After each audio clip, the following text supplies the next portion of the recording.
This is the great backyard bird count. Yeah, that's more like it. Sit at home, grab some coffee, look out your window, do it in your leisure, really, do it in your own time. They request that you bird or you look out your window for a minimum of 15 minutes a day, but the way I do it is I just kind of look out all day long and tally up the birds, and I'm going to teach you how to do that in a second. But this is peanuts in there? there are peanuts in this. Yeah, that's a downy woodpecker on a peanut feeder. And of course, bird feeding is a great way to bring the birds close to us, and makes it easier to count too, actually. But it's a great way to attract them to your yard. But we'll talk about other ways today too. This is the Great Backyard Bird Count webpage, and you can see on the top left there it says "Submit Your Bird Checklist." And I have a sort of a personal organizational goal to have Pennsylvania submit the most checklists. We're usually like third or fourth in the country, behind Florida and Texas. And some others. New York also often beats us. But if everybody in this room submitted one checklist today, tomorrow, and Monday, we'd be in good shape. Even if you saw one bird on your property, if you submit that, they really do value that information, that data. So that's what the website looks like. It's a very simple portal. They're not going to ask you for too much personal information. It's free to enter this thing. You submit your checklist.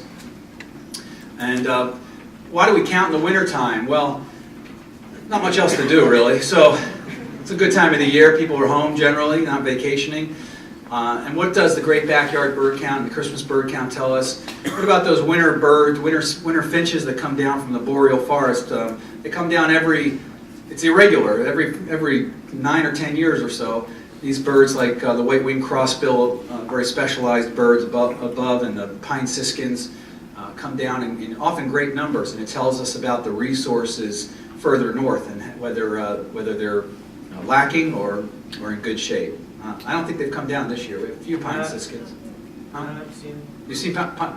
No, you haven't. Right, not down this year. How will the timing of bird migrations compare to past years? That's something we can tell. Some of those early winter counts. How do bird diseases such as West Nile virus affect birds? I think crows were down 30% 7 or 8 years ago, and they seem to be making a comeback. This happens to be a fish crow, but it looks just like an American crow. What differences in bird diversity are apparent in cities versus other areas? I mean, obviously, I'm driving up here today, I saw huge flocks of blackbirds. We don't have that in suburbia necessarily. You might have horned larks and large flocks of crows and things like that don't occur in urban or suburban environments. So you have different species in different parts of Pennsylvania, and we're always looking at that. Are there birds that are undergoing worrisome declines, as I talked about now? Meadowlark's not something that's going to turn up very often in the bird count, but it's a bird that they monitor. Well, how do I count birds in my backyard or on my property without counting the same bird over and over again, and sort of doubling up the count? Well, here's the thing. That's an American goldfinch in breeding plumage or summer plumage. They don't look like that right now. They look more like this. So if one bird shows up at your bird feeder, you put down the word goldfinch, American goldfinch in this case, and put a number 1. That's easy enough, right?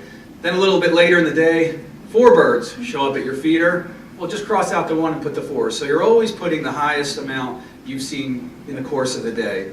And that's the number you're going to record at the end of the day. Incidentally, you could submit these checklists a week or 2 after the event is over on Monday if you don't get to it right away. It takes about 5 minutes to submit it. Once you put in your zip code in the Great Backyard Bird Count, it's just going to come up with a list of birds that you're most likely to see here. So you're not going to have to sift through all the western birds when you're checking off or putting the numbers in. So American goldfinch will come up and you put a number 4 in there. A little bit later in the day, more activity. You have 14 birds. You got to count quickly sometimes. These birds move quick. But cross out the 4, put a 14, and then maybe a little bit later in the day, you're obsessive about feeding birds, and you're rich, by the way, because this is about $5,000 worth of thistle right here, and it's going to be gone in about 10 minutes. But this is actually a woman in Alabama. She's right in the bottleneck of a migration funnel, really. It's just she gets all kinds of birds, and this is what she does. Takes pictures and gets lots of birds. If you're new to birding or bird watching, it's good to familiarize yourself with the parts of a bird, and certainly any good field guide like the Sibley Guide or the old Golden Guides or whatever, any good bird book will have a diagram usually in the beginning just to give you the sort of anatomy of a bird. And it's important because birds are, that's how we sort of identify them in the field. When you get real good, they become somewhat instantaneous, but you know, a bird like this with stripes on its chest and you know, this actually it's an eyebrow, or you know, might be confused with other birds. This one you're not going to see during wintertime, but it's a water thrush.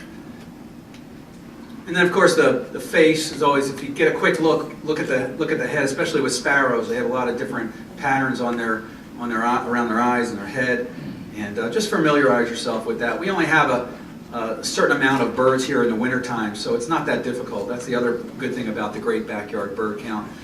Here's a field sparrow, for example, with an eye ring. Not too many birds have that. If you see that, it's sort of indicative. The bill color is sort of flesh colored. Leg color might mean something, and of course that eyebrow might change on different birds, so it's just something to look for quickly. But again, in the wintertime, it's much easier than, say, during migration when you have warblers and vireos and things like that coming down. And then later on, you get real good. You'll be able to see things in bad light, maybe sitting up on a wire, and you'll be able to tell what they are from silhouette. This is a western slide, so there's some western. We don't have, this one on the right's a roadrunner. We don't have that, but you can tell number 9, that's, you know, obviously a woodpecker, and some other birds. That these are mostly western, a lot of western species in here. But down here, it looks like a starling 24. We have plenty of those around.